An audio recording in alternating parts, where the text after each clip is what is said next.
Ladies and gentlemen, if you could, hi Jim,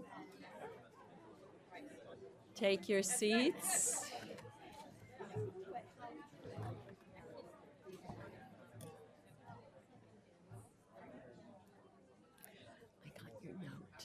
I got your note.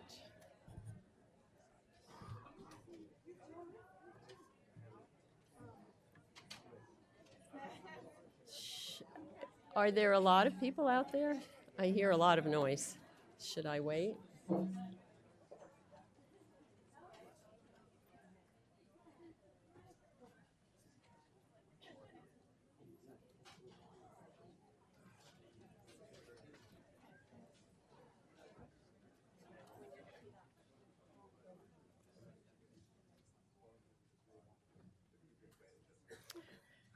Good afternoon and almost good evening now that it's almost winter. Ladies and gentlemen, very glad to see all of you here for the Commitment to Development Award. I forgot to ask, I think this is the 10th or 11th year in which we have given an award to an individual or organization for making a significant contribution to changing attitudes or behavior or policies or practices of the rich world and the powerful world as it affects poor people and developing countries.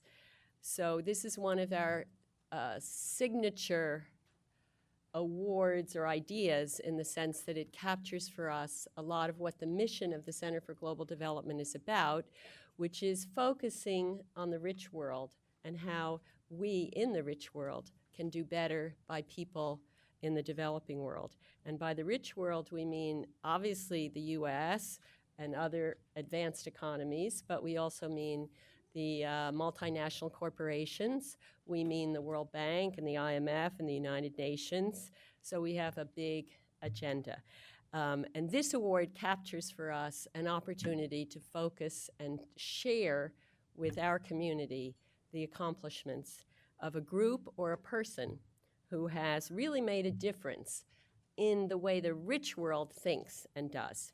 Last year, we honored Unilever CEO Paul Polman for his leadership in reducing tropical deforestation associated with his leadership in many fora, including the Consumer Goods Forum, which focuses on deforesting the supply chain of palm oil, palm oil, log, timber, and other products that come from deforested areas. We've also honored in the past Senator Richard Lugar, Geeta Rao Gupta, who's now the deputy at UNICEF, for her work many years at the International Center for Research on Women as the president in doing research and sponsoring and bringing together research that makes a difference that could make a difference on policies toward women in developing countries.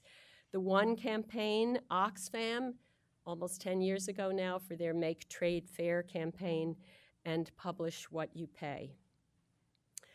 This year's award, it's very exciting to say, honors the Open Government Partnership for its efforts in driving government openness in both developing and high-income countries. So actually, the Open Government Partnership is a great thing in part because it's, putting transparency on the agenda, not just for developing countries, but for us rich countries and rich governments too. I don't know if he's here yet, but we hope that Jeremy Weinstein will come, and I'm going to tell you why. Because I'm remembering and looking at, thinking about what to say tonight, that it would be about 3 years ago, I was standing in a very long line of people who were waiting to get into a reception sponsored by the Clinton Global Initiative in New York City, a long line to get into the Museum of Modern Art and for this reception. And Jeremy came running up the block, coming from the east side, and said he was just coming from the United Nations, or Gail's going to tell us, she knows the dates and time. It would have been the fall of 2011, I think. very excited about the news from a meeting at the UN where I think the OGP was kind of formally agreed. And I remember that because he was very excited and pleased. A bit more about the Open Government Partnership and why we think at CGD that it's important. It was launched in September 2011 with 8 founding governments, including Mexico, South Africa, and we have representatives from those countries here, and the United States also here. It now has commitments from 57 additional governments. To join the Open Government Partnership, countries commit to uphold the principles of open and transparent government, endorsing something called the Open Government Declaration, and committing to foster a global culture of open government that empowers and delivers for citizens and advances the ideals of open and participatory 21st century government. So that's a real statement about how the 21st century can and should be different from the 20th century. There are specific commitments. I was kind of surprised to hear there are 2,000, so they must be quite detailed and specific of these 60-plus governments on the OGP website. And each one is monitored and followed. You can track progress, their commitments, and then you can go and track progress on whether the commitments are being realized. I want to just mention a couple of examples. Bulgaria committed to publication of information about the tax preferences, that must be wrong, the tax expenditures or something like that of the Ministry of Finance. Tax expenditures would be subsidies that allow lesser taxes paid, for example, by corporations. The UK has promised to spend a certain amount, up to 5% of its ODA, on strengthening local accountability in developing countries to support progress in the direction of OGP goals. Tanzania said it would prepare legislative amendments and regulations to strengthen asset disclosures of public officials. And I'm very pleased to have Ambassador Mulamuli here. Presumably, at some point, she's going to have to disclose her assets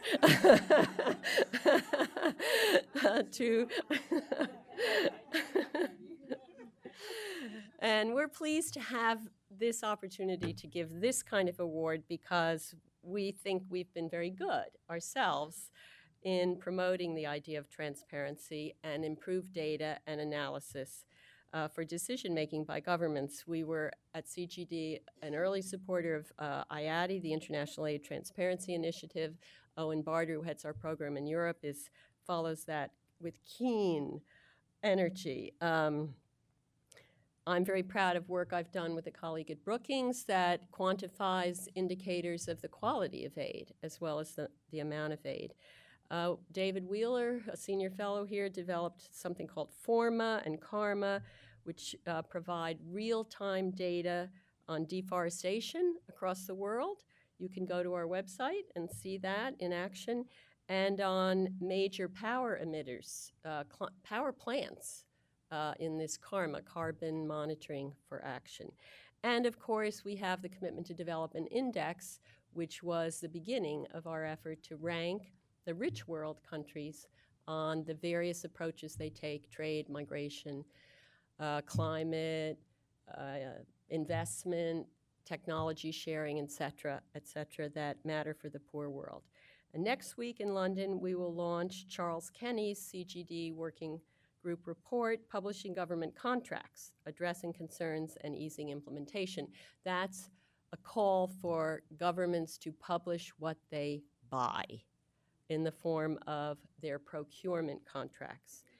And that report looks at some of the concerns about secrecy and privacy and proprietary information of bidders in the private sector on contracts. So it's really, I hope it will add to the revolution that's going on because of the Open Government Partnership. The DC launch of that report will be on November 19th at the Open Government Hub here in Washington, D.C. I hope many of you will be there.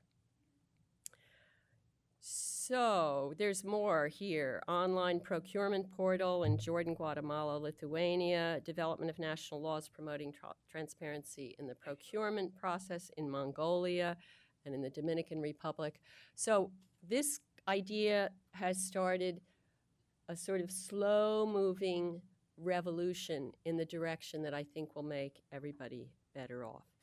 Before we present the award, I want to introduce to you one of the key initiators of the concept, key particularly in bringing U.S. leadership to the idea, and that is Gail Smith. Gail, we're so pleased to have her back at the Center for Global Development. She's the Special Assistant to the President and Senior Director on everything that matters in our world at CGD, which is global development, democracy, and humanitarian assistance. That's at the National Security Council. Gail, as I said, was key, along with Jeremy Weinstein, still hoping that he shows up. Although he's based in New York, it might be hard for him to do. I think Gail has been thrilled to watch OGP's progress and growth. I hope she'll tell us something about where we are in the U.S. as a participant, and maybe something about the role of the U.S. in getting the OGP off the ground. Gail.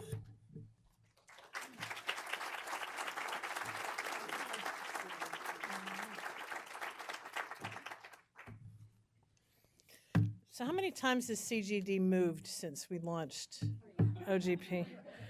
Hi, everybody, and thank you for... Yeah, right, okay. Thank you for having me, but more importantly, thank you for having us. OGP is awesome, and one of the reasons I know this is when I walked in here, my sheer joy and happiness at seeing my colleagues from OGP, I'm not faking it. There's really something special in what we've created. And what I wanted to say, and I've only got a few minutes, is the 5 reasons I love OGP as a way of kind of telling the story about what it is and where it came from. But before I do that, I want to hit on something that Nancy referred to. I think a lot of you have focused on OGP and what it means for development, and that's a very important thing. But one of the key things about OGP is that this is not something we are telling other countries to do. It is something that when we join, we all pledge to do something. And many of you have been interested in foreign aid transparency and some of the other things we've done under OGP. I want to just take a minute to give a shout out to someone who I think has transformed what OGP means for us domestically. That is Nick Sinai, who is our counterpart, and who I would, just to set you up, Nick, and set Nancy up, you would all be very wise, any of you who are interested, to ask Nancy to host Nick here sometime in the not too distant future. But I'm serious. One of the things that has been great for me as a citizen is that working with Nick, because our commitment to OGP is to have our own national action plan, and now we can say plans, thanks to Nick and a great team on the domestic side and all of our agencies, but to also learn as a citizen of all the things we're doing domestically with OGP to change the way we govern and change the way citizens and governments interact. Jeremy, who Nancy's mentioned, was one of the founders of this, so was Samantha Power. Corinne Graff has been our hero in marshaling OGP for the last chunk of time, and I think we're really in an exciting moment. So here are the 5 reasons I love OGP, and I really love it. One is that there are multiple points of entry. If you look at why a government joins OGP, I think we found that a lot of governments join because it's actually not a bad brand to have. And in the same way we've seen some things like the MCC and other things have an incentive effect, you don't necessarily want to be in the closed government partnership. And the notion of being part of something which is about governing better and more transparently is appealing. But if your point of entry is dealing with corruption, that's one thing. I remember at our founding meeting at the conference center on Jackson Place near the White House, and we invited champions from the governments that eventually founded it. They were not all the minister of X or in the presidency. They were from different parts of their government. And each one went around and talked about what they were doing. And I remember one government that said one of the things they had started doing was publishing the receipts from official government travel, so that when you got back from a trip, you had to publish your receipts. Pretty quick stop to how many people stayed at the Four Seasons when they traveled. Others, amazing things people were doing in public health to give people information and data, collect data, ask citizens to work with that data, and then learn things that change people's lives. So it can be corruption, it can be economic savings, it can be finding a way to collaborate with the civil society and render it more active and give it more ways to participate. So there are all sorts of points of entry. The second is the diversity of our membership from day one. This was not founded out of the G7 or the G20 or the UN or the rich countries or the poor countries or the North American countries or any other region. It was a really diverse bunch. It gets more diverse all of the time. So we've got countries from all over the world. In the way we lead, and the leadership of OGP has been extraordinary, not only from our massively huge secretariat, which is seated in a couple chairs in the front row, but terrific, but also from the countries that step up and lead in South Africa and Mexico as they take the reins, watching Indonesia, well, we've been able to do what others have been able to do. There's tremendous leadership brought from countries with very diverse perspectives on what this means and what you do with it. And that allows for a lot of learning in two directions. And this is not, we don't have a monopoly on the knowledge about open government. We learn a lot. I've traveled with Nick, and he's impossible to, say you want to have dinner, Nick. No, he is off running around meeting with multiple other countries to see what they're doing. The third is what it says and what it enables in terms of the relationship between government and civil society. We are all, many of us, focused on issues of closing space and places where the tensions between government and civil society are both unbearable and unacceptable. In this case, what I constantly see, most recently at an event we had at the United Nations General Assembly, when you look at a panel like this, and sitting together are heads of state and leading NGO civil society activists who are treating each other with enormous respect while being completely frank about how they together take on this notion of governance to make a country better. It's an incredibly powerful thing, and I think sends a message about what is possible. Why should a government want to enable citizens to participate more? Why should citizens really waste their time with the government? I think this has given us all sorts of answers to that. The fourth reason I really like it is it's an incredibly powerful tool. If you want to solve a problem, if a government can't figure out how to get services to its citizens or know whether those services are responsive, OGP gives you a way to figure that out. If you want to deal with some tough issues, there are countries that are passing freedom of information laws and now having a dialogue about how to do that. It's a tool for that. It's a fabulous tool for development, obviously, not just in the ways that governance is part and parcel of development, but in terms of sharing data, letting people use that data to create, to give you other perspectives and other options for what you might do. It's a great tool if transparency is one of the things you want to grab on as a core and fundamental principle. So it's an important tool, and there's massive room for creativity. Nancy, you mentioned 2,000 commitments, and there are 2,000 commitments, but they're very, very diverse. They're everything from doing things in the budget to one, and I remember, Linda, this was the year before last, where they did a Bright Spots event at one of our summits. And people came up and presented the bright spots, and then everybody voted for their favorite. But one of the ones I remember, which seemed so simple but was so great, and it was Eastern Europe and a young man who recognized that the people working in his government were, let's just say, subpar in terms of their capabilities and their ability to deliver. So we started looking around at how the government recruits. And he couldn't really find either any way that the government recruited or somebody who might want to go into public service could find their way in.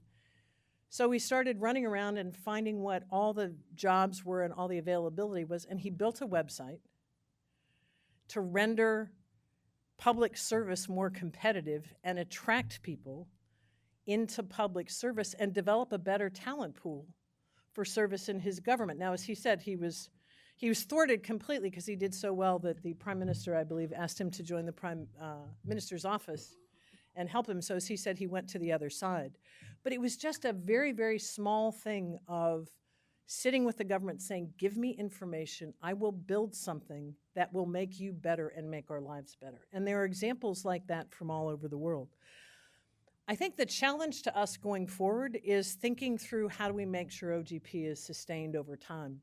The president and I believe every other head of state who had a role in the founding, which was just as extraordinary as Jeremy suggested. It was an extremely powerful moment. They're all proud to have been part of the founding, but we want this to be something that lives on. And so going forward, I just say a couple things about what we need to do to keep it alive and thriving and deserving of the commemorative award 10 years from now.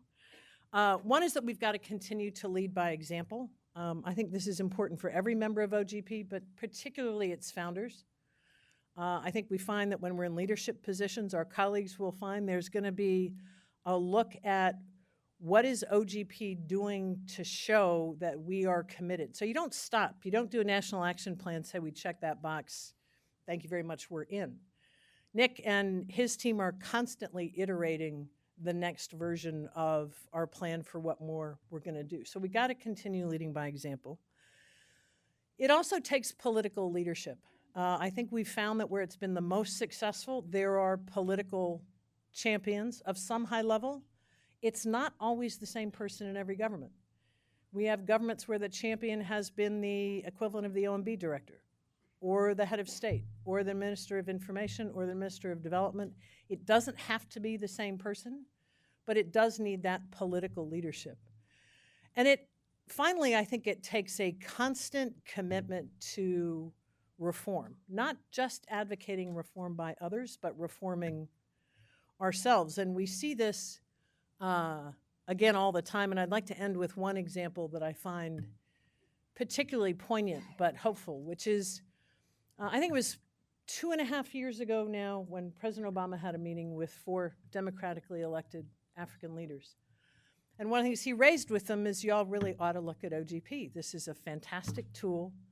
It will enable you to work with your citizens, get in the habit of being transparent about what you do. And they stepped up, and no country more than Sierra Leone, which was all ready to come to our event at the United Nations General Assembly very proudly with their first national action plan.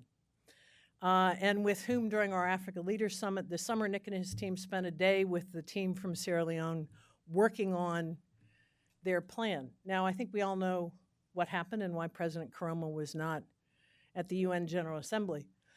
About 10 days ago, there was a report about a platform that IBM has created with Sierra Leone to track data on the Ebola outbreak so that citizens can report information and governments can help respond.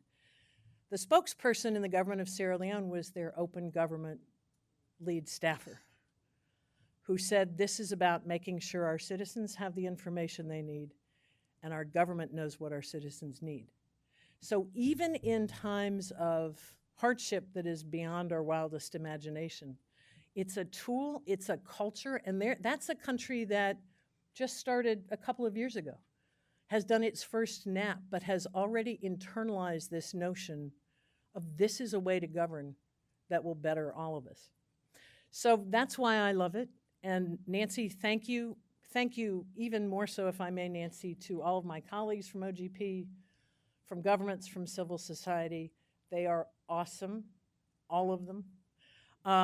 And I hope that we can look to all of you to support and sustain this partnership over time.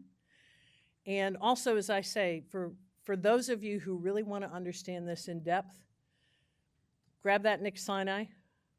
And learn not only what we do with OGP as a development tool as we work internationally and abroad, but what it also means, Nancy, to get to your opening points about what we do at home. So thank you very much.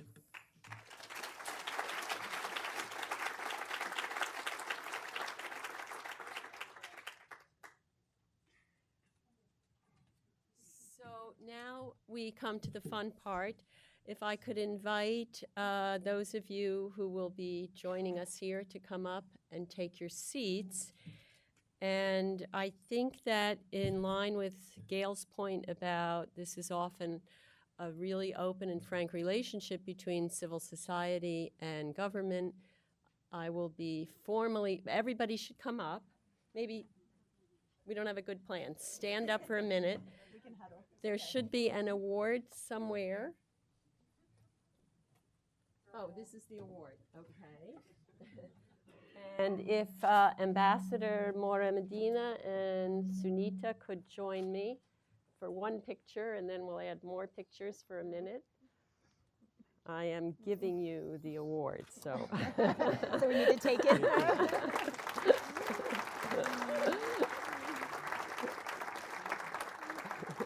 Thank you. Thank you so Okay, and then much. take your seats, and we'll put it back here for you to figure out how to split in a Solomonic way between government and civil society.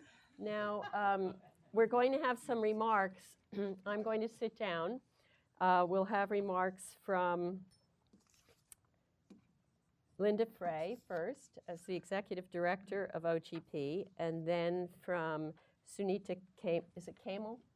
Kaimal, from Sunita, from the Natural Resource Government Institute, and from Ambassador Medina Mora of Mexico, who's the lead government co-chair.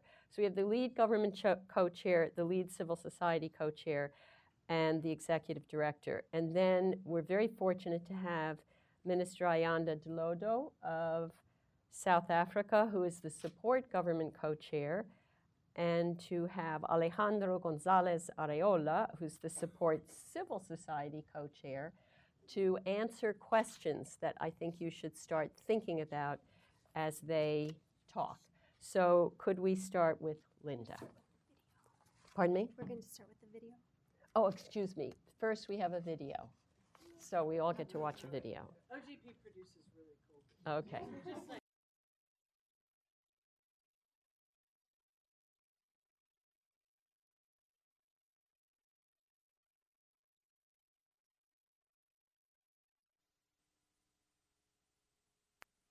We know why you're here.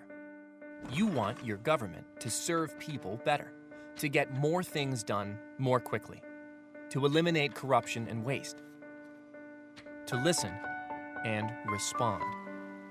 But did you think it was going to be easy? Maybe not. Inside government, it's a struggle to find others willing to try new things and share what they know. On the outside, it's frustrating when you don't know what's going on behind those walls, and you can't find a way to make your voice heard. Let's face it, you're on the front lines of a revolution to change the culture of government. But you can't do it alone, because this change is much bigger than you. You need allies in different parts of government to open the doors to new ideas, allies outside of government to help find solutions and keep the pressure on, and partners around the world to offer inspiration and support. Today, people like you in over 60 countries are using the Open Government Partnership to build their own coalitions for change. Reformers are finding new allies in and out of government. Activists are finding real people inside government who they can work with to change things for the better. Together, you are implementing more than 2,000 initiatives, making government more open and accountable to the people. It's amazing what you've accomplished in 3 short years. You have pushed back against natural resource corruption, made data more open, budgets more transparent, information more accessible, and given citizens a real say on policy. And when you get stuck, a good idea is just a phone call away. This is OGP, and this is only the beginning. Find more allies. Tackle bigger problems. Together, you are changing the culture of government. Open by default, policy by the people, accountability for results. It's the future, and you have the power to shape it.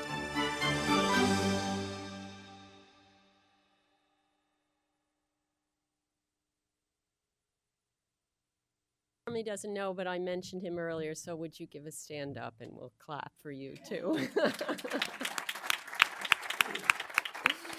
Okay, Linda, over to you.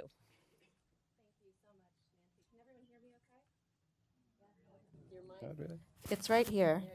Maybe I'm folded over. There we go. So it's such a pleasure and honor to be here. And this award is not just an honor for those of us on stage. I think it's been said already.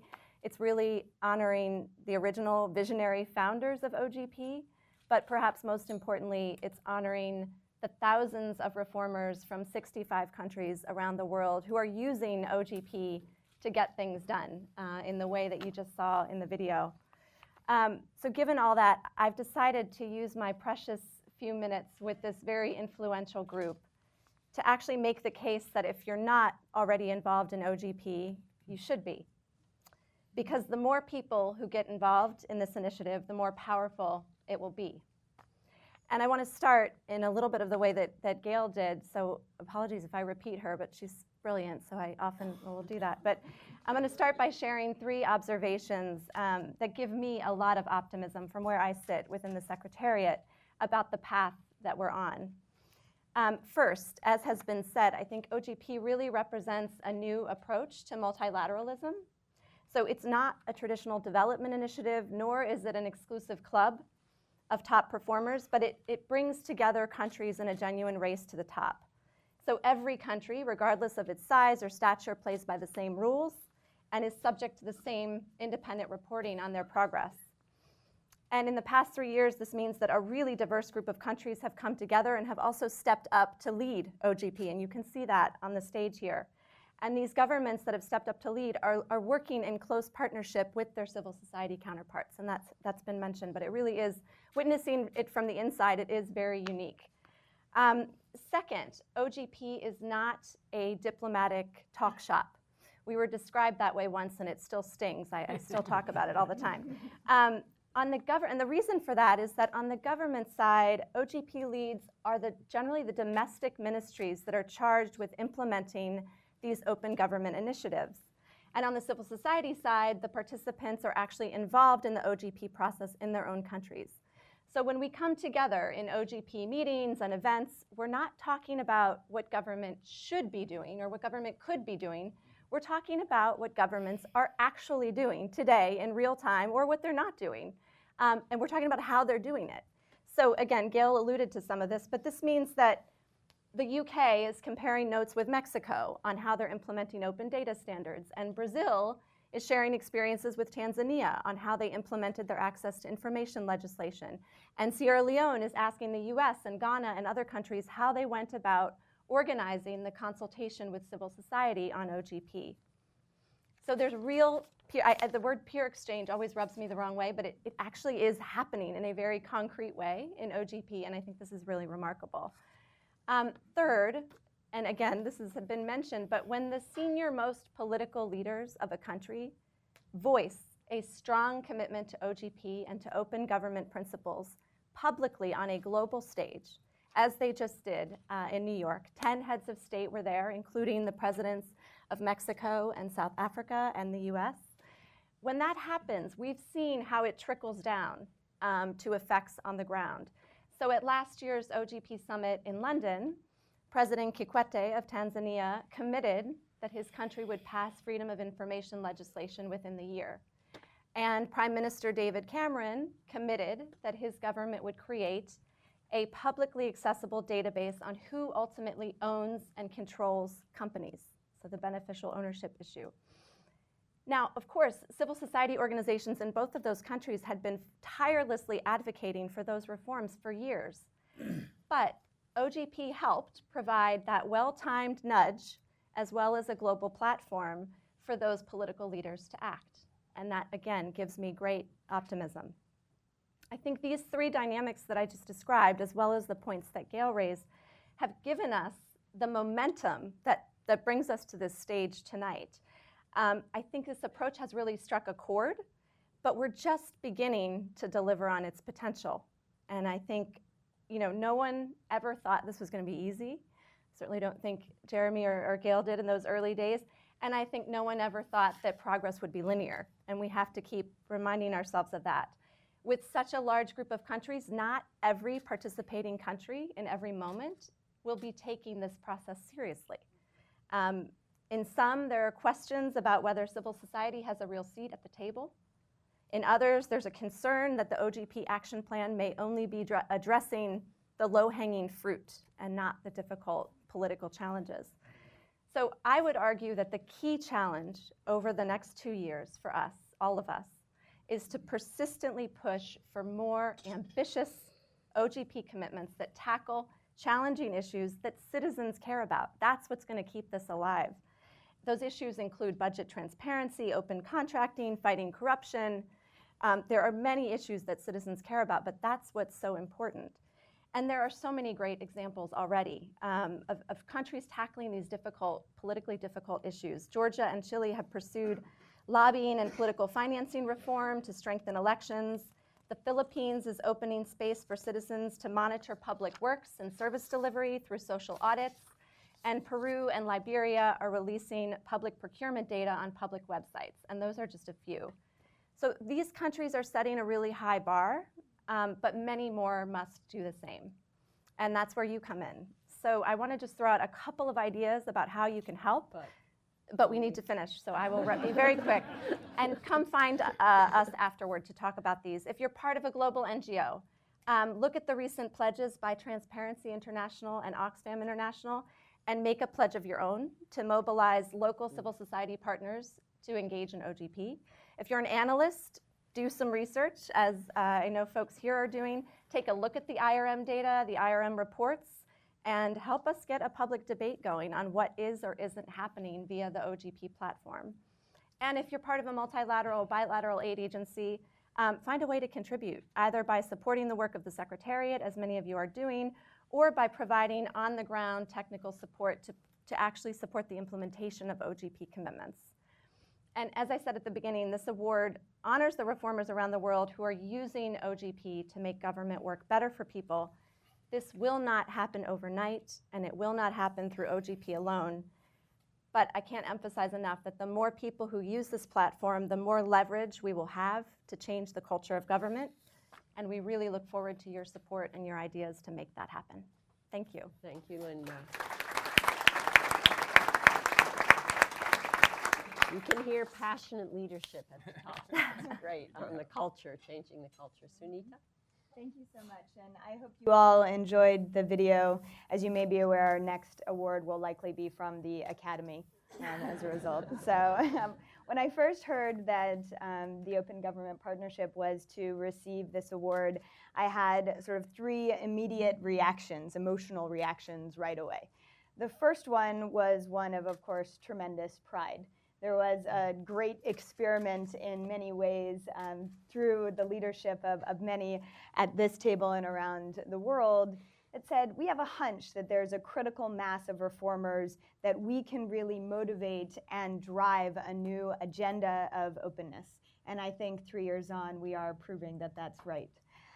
My second was one of surprise. As I think Gail and Nancy mentioned, I said, OGP is getting a development award? I mean, sure, I come from the development sphere, but I was frankly shocked. For me, OGP is not about the developing or the developed world. It's about the fact that an agenda of openness can benefit citizens everywhere. And so in that sense, it's truly redefining how we think about development, and development as something that takes place everywhere and something that everyone in civil society, in government, regardless of what country you are roosting in, can learn from one another. And I think that's so critical.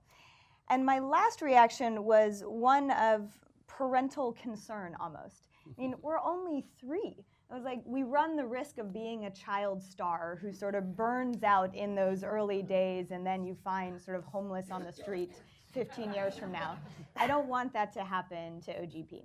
The good news is, I think the award recognizes that we have been successful in 2 fundamental shifts in attitudes that result in changes in policies and practices as well. One of them really is about being able to recognize that we as civil society can play a role that's not just adversarial. This has been mentioned earlier, but I think it's so important to reiterate.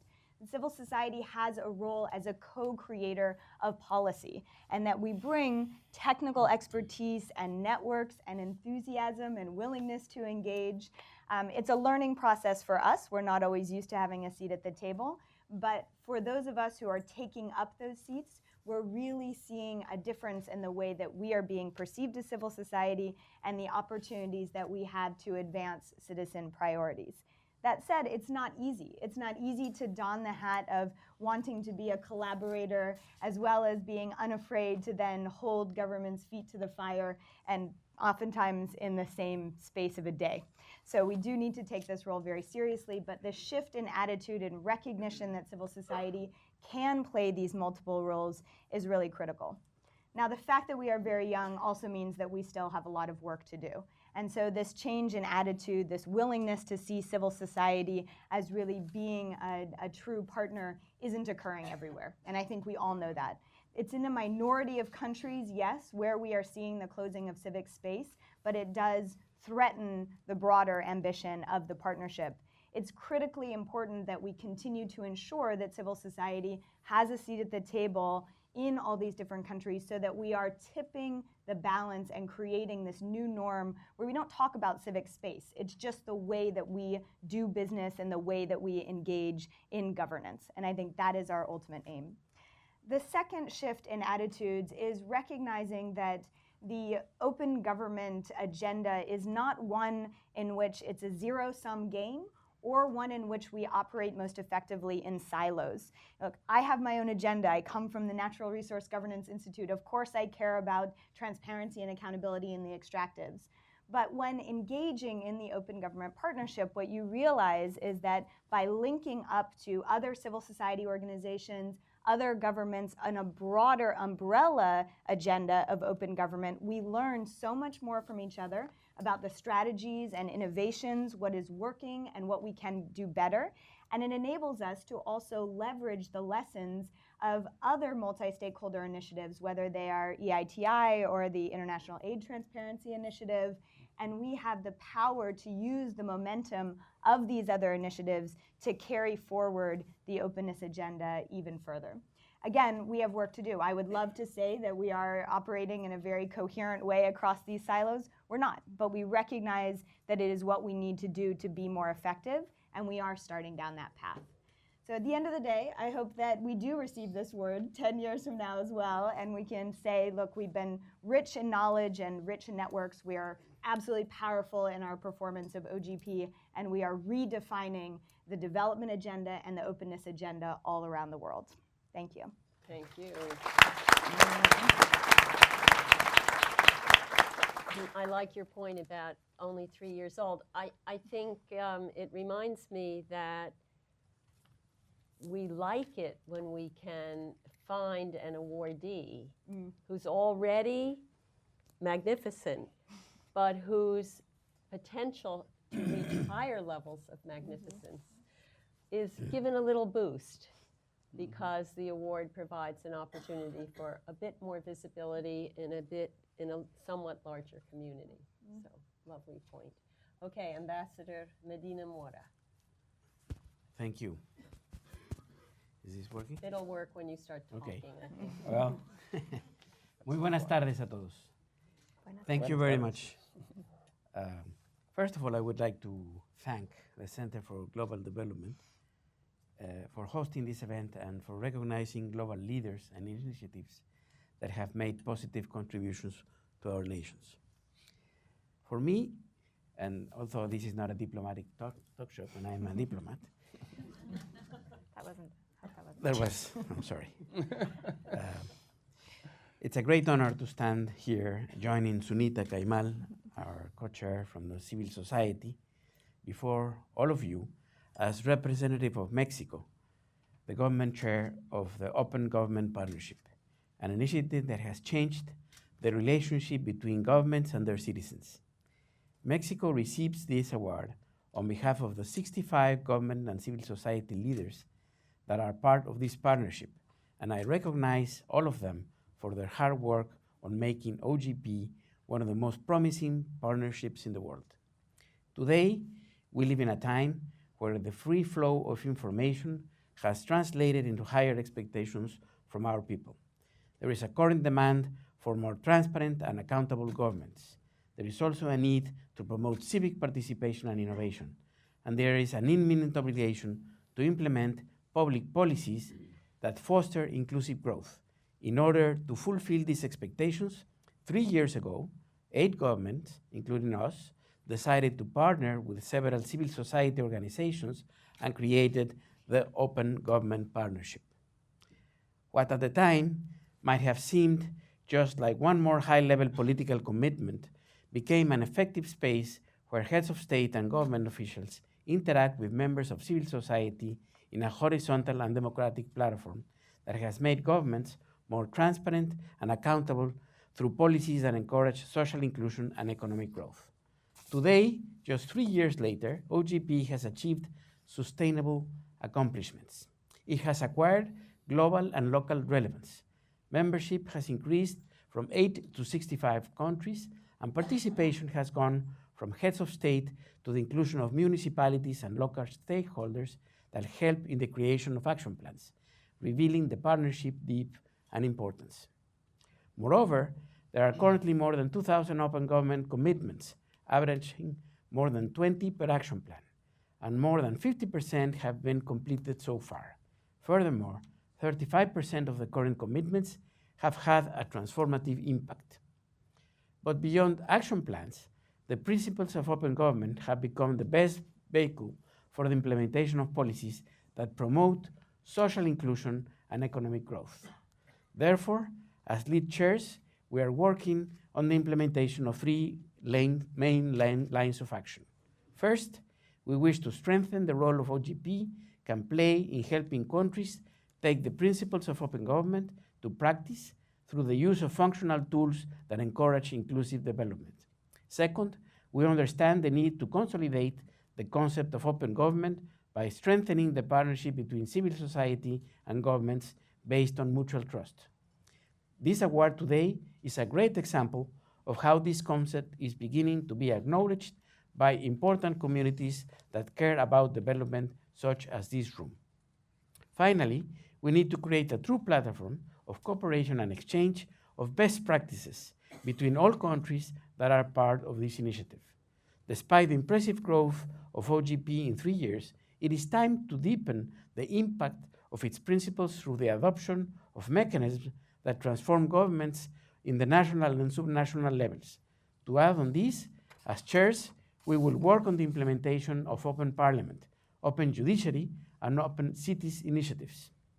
Along these lines, let me share what have we done in Mexico. As current chairs of OGP, we have a serious commitment to openness. This is why we created a multi-stakeholder coalition that works as our decision-making body.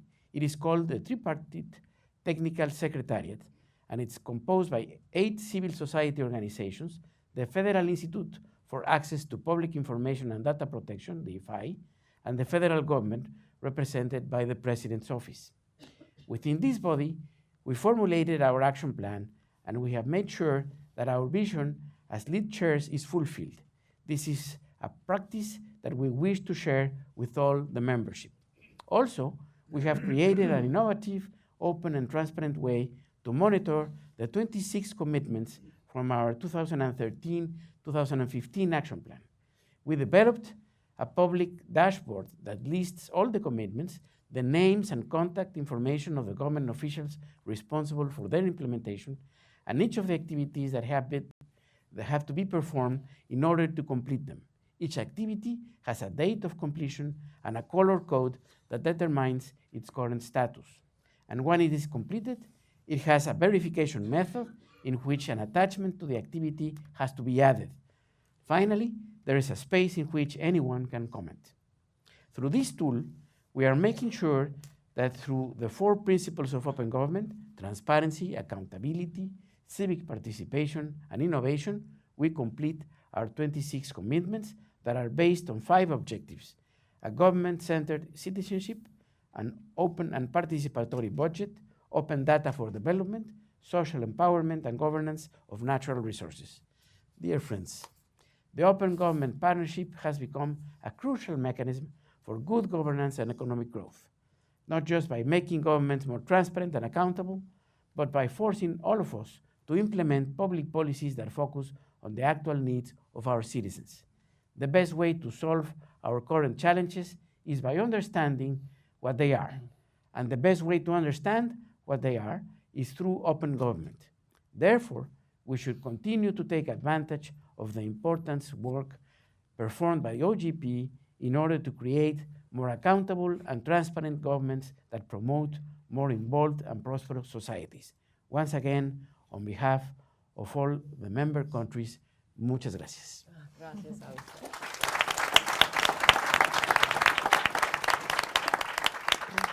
Now, I just want to say, as the ambassador was talking, I was thinking back to my days at the Inter-American Development Bank in the 1990s.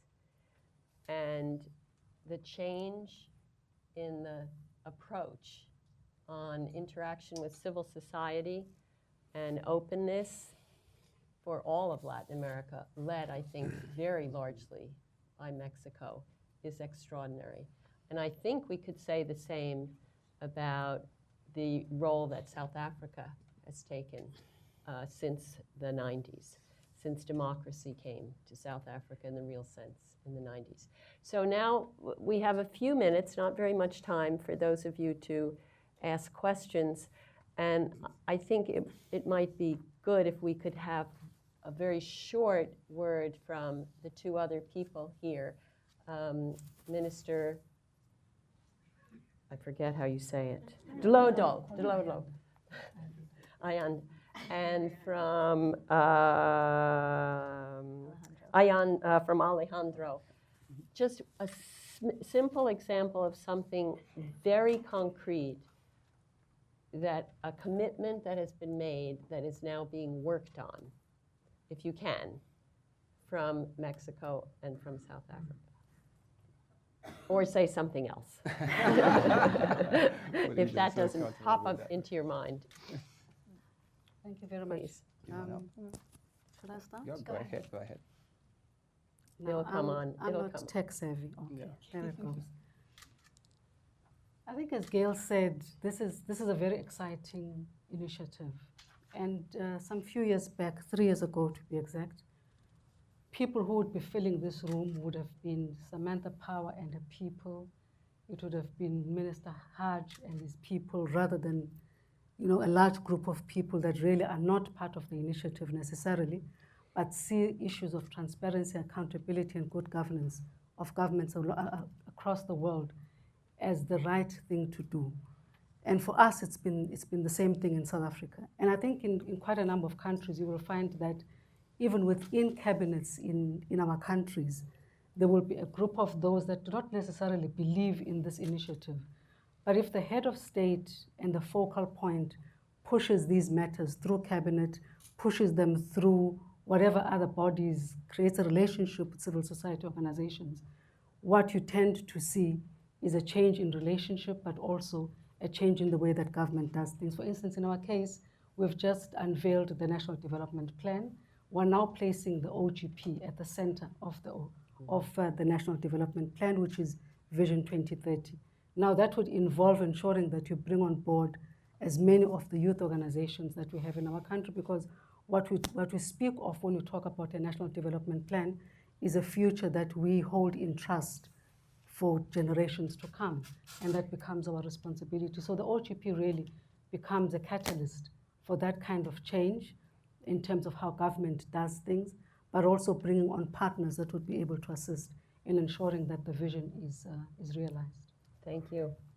Alejandro? Yeah, of course. Thank you so much. And it's great being here, and I also feel very excited by this award. I will say that in the Mexican case is quite interesting, because when I was born in Mexico, we weren't even able to organize a democratic election, really. Now, in less than a generation, really, the change has been dramatic. And with OGP, the momentum that this has brought about in terms of the capacity and the openness of the government, and we have to recognize that one. Finally, the OGP is the ultimate recognition that the government doesn't have all the instruments, all the information, all the resources, and all the talent that is needed in order to tackle development problems, and that society at the end of the day and civil society organizations within that society can actually perform a really great job in helping and assisting in that. And at the same time being able to hold the feet of the government into the fire to make sure that everything is going in that track. The Mexican case, we have several initiatives who are really relevant, and I really feel very proud of it, as much as government does. The government is doing a great job there, but civil society as well is doing things that are really, really relevant. A couple of things in my mind, just to say a couple of initiatives. One. Just one. Well, that's a lot of them, as you said before. And just let me put that. You know, I don't know if you are aware of this, but in Mexico, more than 7 million of people doesn't have access enough to food. They are having problems of hunger. And now, with using OGP as a platform, and considering one of the initiatives of this president, the National Crusade Against Hunger, we have been able to put a commitment forward in order to put all that information that is needed to reach those persons within our country, in order to have transparent initiatives from the government, in order to know where they are, how they are, and what's the best way to actually get to those people and solve this problem. This is one of the commitments that it is being implemented right now in our country, and it's one of the ways OGP has been serving as a platform in order to get to those who are needing the most of this type of initiative. Thank you very much. Okay, now it's over to you. And I think it's great. Gail is still here. So if you're willing, Gail, if someone wants to ask you after all this is a DC crowd about what the U.S. is up to and what's new in terms of U.S. commitments, please. Is that okay? Pardon me? Yeah, I will be here for a few minutes, but also questions too. Others too. That we're delighted. It shows how important it is to Gail that she's still here, because she's a very busy woman. Same for Jeremy. Okay, let's look for questions for anyone up here. Jim, and introduce yourself, please. Thank you. Jim Michael, a longtime student of some of these issues. The phenomenon of closing space has been mentioned several times this afternoon. Gail mentioned it.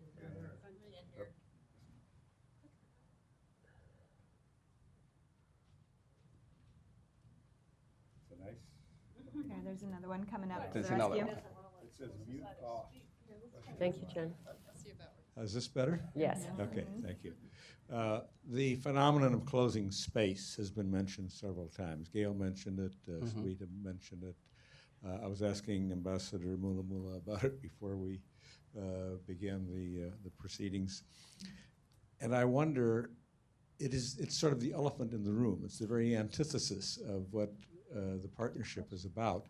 And I wonder if there are either some commitments that are relevant to that through this network and consistent with the values of this network, or if there are things that you'd like to see put forward as commitments that could help the OGP contribute to reversing this trend of diminishing the very kinds of things you've been talking about this afternoon. Thank you. So maybe Sunita, you're the one who raised this cloud out there. Sure. Do you want me to respond now or wait to take a round Respond of now. questions? Okay, great. Thank you. And Quickly, thank you. Indeed, it's so the we can elephant have in the some more. room. Earlier in September, we had a high-level event at the UN General Assembly that specifically focused on the issue of citizen engagement as a mechanism for continuing to protect and keep open civic space. And indeed, in the next round of action plans, part of our ambition is to suggest the type of commitments that governments could make in terms of the legal and institutional frameworks that would support civil society engagement. in parallel, the mechanisms associated to OGP, such as the National Steering Committee that our Mexican colleague had recommended and implemented in country as well, is the type of model that serves within the OGP process to enshrine that space for civil society at the table. And so it is very much an issue that's on the agenda for the coming year and frankly for the years to come as well. But it does threaten the very legitimacy of the partnership if we are not able to address it in a timely manner and to learn from other initiatives of a multi-stakeholder initiative nature that are facing these challenges as well. Right. Well, recognizing that sometimes leadership and politics go awry, and so you can't always But control we're increasing that. reputational risk around it as well. Madam Ambassador Lamula.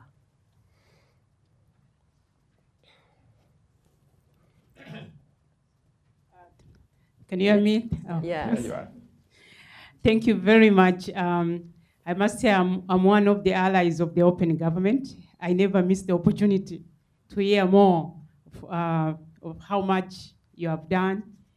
But then I have one question. I'm now speaking as a citizen.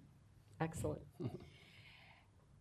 You spoke about the open government avoiding being a diplomatic show.